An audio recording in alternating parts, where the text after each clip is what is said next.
ग्रामीण ब्रेकिंग कामरेज तालुका में युवक की निर्मम हत्या परब गांव में स्थित इंडस्ट्रियल एरिया में हत्या की घटना हुई है।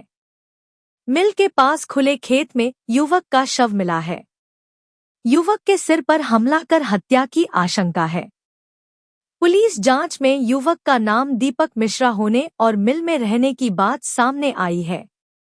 एलसीबी, एसओजी की टीमें और जिला पुलिस अधीक्षक घटनास्थल पर पहुंच गए हैं।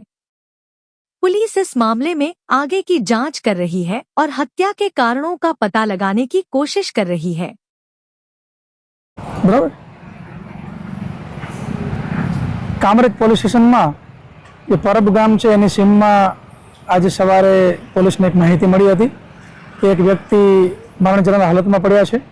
तात्कालिक पीआई અને અમારી एलसीबी टीम जे છે એ અહીંયા આવી ચેક કર્યું તો જે મરણ જનાર વ્યક્તિ છે એની હાલ અમને જે પ્રાથમિક જાણકારી મળી છે એ મુજબ દીપક મિશ્રા નામનો વ્યક્તિ છે અને અહીંયા જે ઇન્ડસ્ટ્રીયલ યુનિટ છે એની અંદર એ મજૂરી કામ કરતા હતા અને એના માથા ઉપર બોથડ પદાર્થ મારી એની હત્યા નિપજાવવામાં આવેલી છે।